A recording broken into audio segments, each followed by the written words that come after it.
Hello everybody, this is Ananka here. I'm doing something a little different for this video, which is recording a audio overlay and just kind of commentary back over the run.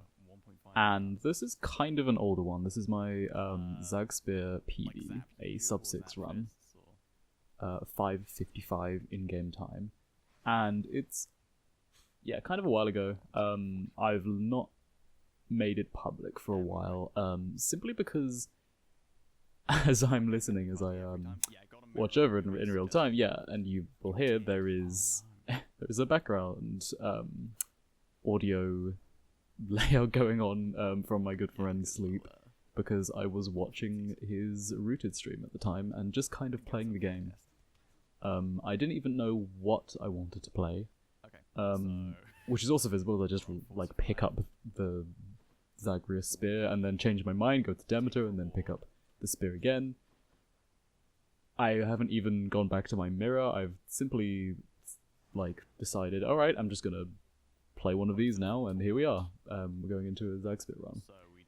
I go with the Shackle, which is pretty standard build nowadays for not just Zag spear, but other kind of weaker weapons that use attack scaling.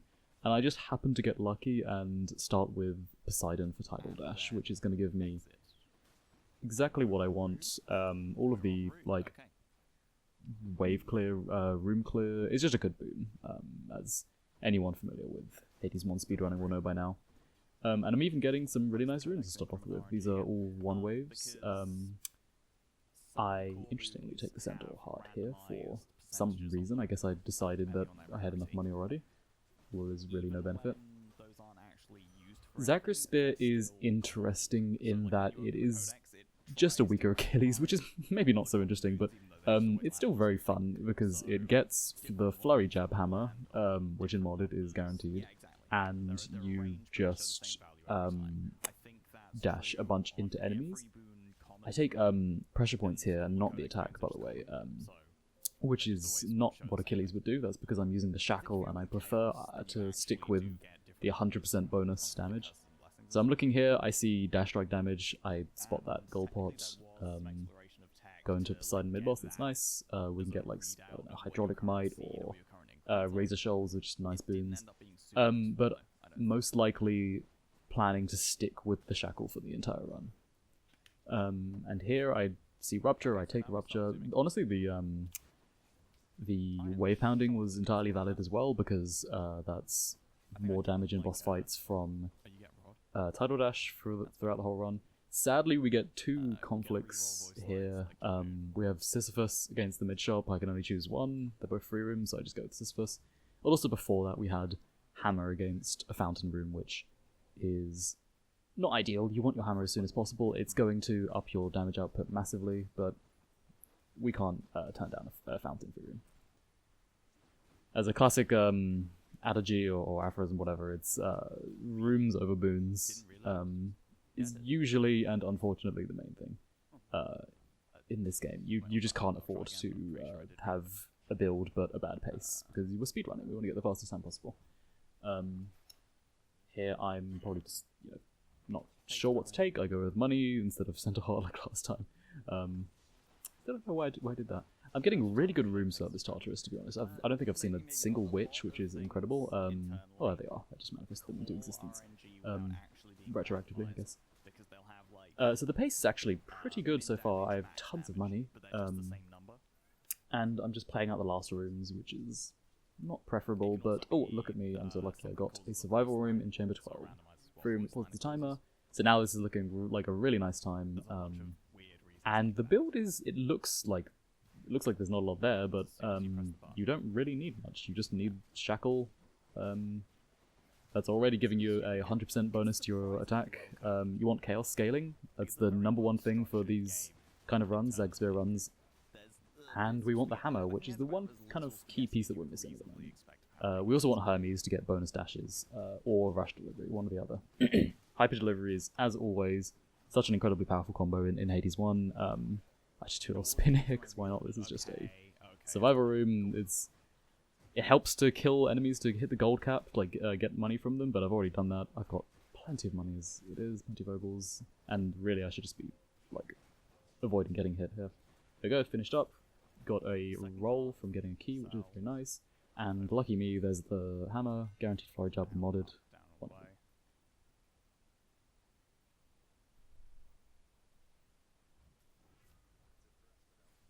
Excuse me, just had a drink. This is almost filling out our... Oh no, it is filling out our boon pool. That's all 4 gods. Aphrodite, Poseidon, Artemis, and Athena for the last one. But again, still just keeping an empty attack slot, and the pattern right now is very simple. We dash into enemies with flurry jab,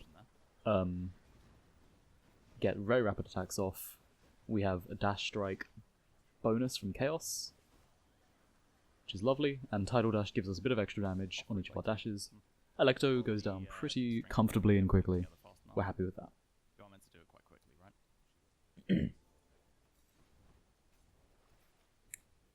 So moving on, 140 from Tartarus is quite a nice time. I failed to pick the fountain twice in a row, which is funny. There's nothing too interesting here. I think I might be considering selling Holy Shield because it's not needed at all. It does barely any damage, and I'm probably considering that I need Poms into my dash.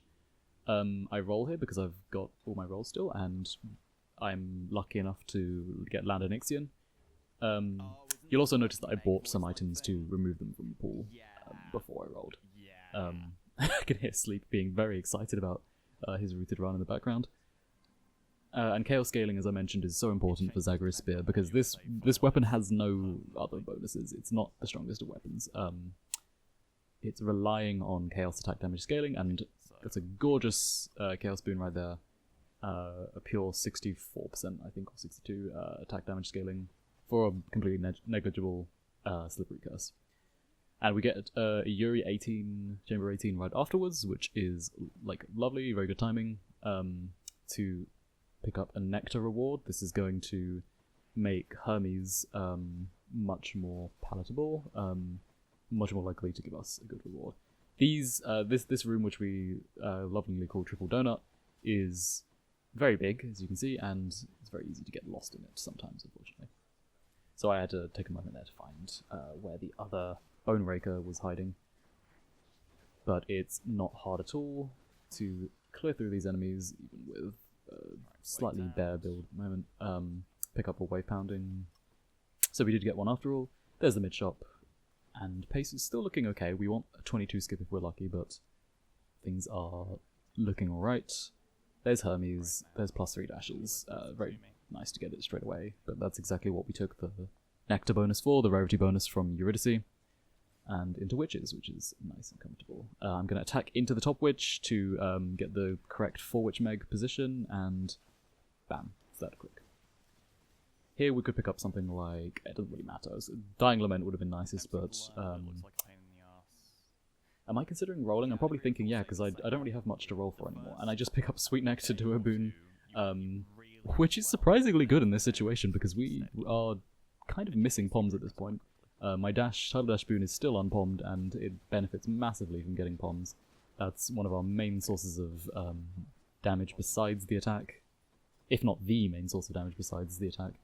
And we're just, dashing like crazy, getting shotgun, as I like to call it, shotgun spear attacks into all enemies. I struggle for a second to get the Poseidon reward, or just get into the door, but it's alright. Make this nice little dash over the wall there, up the stairs. Hydraulic Might, it's epic, that's very nice. It's going to help with our room clear going into Elysium. And here we are onto Lernie, 236, looking like it will be a low 3-minute time leaving Asphodel, which is very nice and comfortable. I think no, I did actually land that cast, or maybe I used to. But the extra heads are going down quick. I have to use my special to catch that one because it just barely lived, and I was struggling to move between the two on each side. It can be a bit chaotic, or we're clearing them very quick, like 4 or 5 attacks is killing a head, but we do have to move between them. Nice 306 finish. a roughly 30-second Lernie, which is not bad at all on an aspect like this, and the time is looking pretty good for sub 6 at the moment. This is the kind of time that you're happy with if you're gunning for a sub 6.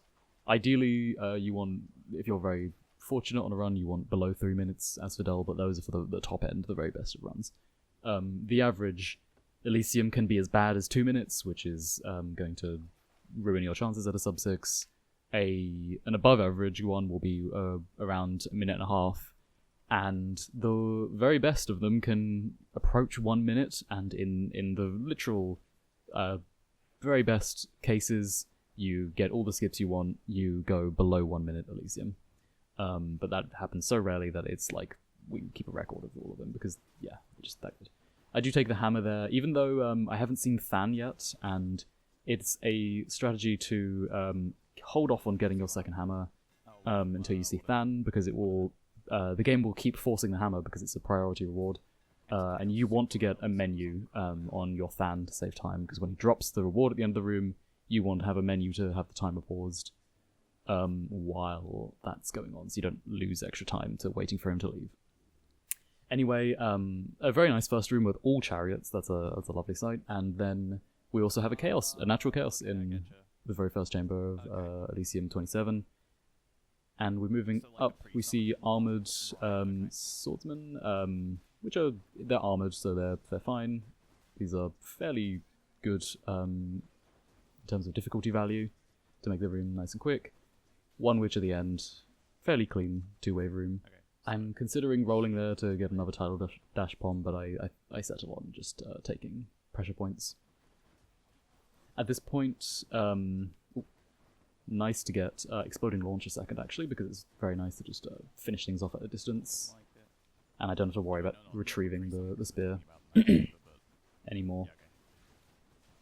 Going through the rooms quite quickly, the attack scaling from Chaos is showing. I didn't need to get more scaling from that Chaos at the start of Elysium, really, because I kind of just have enough already. At this point, we're going into the mid-boss, zooming through the rooms. I'm thinking, what's better here? And I think I settle on Aphrodite for either of Sweet Surrender for a little bit of bonus damage, or maybe Dying Lament for room clear. And sure enough, I see Sweet Surrender, 15% bonus damage, and ooh, look at me, lucky enough to get a Patu into Chamber 33, so just one more chamber to go. The Cyclops Jerky Select is also crucially very nice whenever you use a build with an attack focus, because that's a huge 60% increase for the entire duration. Hoping that will last me into the Hades fight if I get a short Styx tunnel, I think. Either way, these enemies are melting, honestly. Even without Achilles having a completely, like, just a pure advantage, like, it's strictly better. Achilles has both more movement options and also more damage options through its innate buff to attack and cast. Zagreus can kind of still catch up and do similar things. So here I'm going to see that's a 90%, 97% attack boon, which is basically just 3% off the shackle. It's completely negligible. That is definitely worth taking. It'll mean that I can take the shackle off at last before I go into Styx, and pick up something else like a Dad Call, for instance, Dad's Keepsake, Sigil of the Dead. So here's the heroes fight. I'm going to focus on Asterius first, but I do want to phase them both at roughly the same time, and just about managed to. Unfortunately, Theseus is stalling me out. This is a very common bug. Seems to happen with Tidal Dash a lot. So he's stuck in his invincibility bubble for quite a while, but still managed to get the fight done in about 10 to 15 seconds. And considering my very good fortune with Elysium enemies and also free rooms, 441 as a final time is definitely looking good. At this point, I'm probably thinking, well, for one, I'm thinking, I want this Night Spindle, but I don't have the money for it. What am I going to do? And I'm surely thinking, yes, I'm going to sell Crush Shot, because I don't need it anymore. I've got Sweet Surrender is going to apply on my attack, and get me that 15% bonus damage. That's inherently quite good. and Crush Shot is just unnecessary at this point. I still want to put land casts into Hades for Boiling Blood bonus damage, 50%, but I don't need Crush Shot to do that. And the second summon is very important, so that I can use one of Meg's summons against the mini-boss in this Styx tunnel. We have a guaranteed 2-sack coming up because of modded. It's a lifesaver, so that your run doesn't just get bricked at the very end. And these rooms, these Styx chambers, are boiling down to simply dash a ton into them, get wall slam damage from Tidal Dash, and use up my nice attack. Like, I have lots of scaling things at this point. Hydraulic Might, all the Chaos scaling. I have Aphrodite attack and Sweet Surrender. It's all very good stuff. I'm happy with Greater Haste. I could have taken the dodge chance as well, honestly. Might have been better, but movement speed is always a positive in a speedrun, even if dashes are our main focus for getting around. Unfortunately, a rat room here, rats are much slower because there's a bunch of them and they need to spawn in. Quite a tanky satyr here that holds me up for a little bit. But on the whole, these snake stones are great enemies and the Styx chambers are going by pretty fast. Here we are at the end. My Cyclops Jerky select has lasted until the end. I'm looking at the Sweet Surrender scaling there. An extra 7% is just fine. And we're moving up into Hades. It's going to be quite a tight time at a 5:19. We have just under 41 seconds to kill Hades, and that's, I would say, an average time for a not top tier aspect to manage to muster.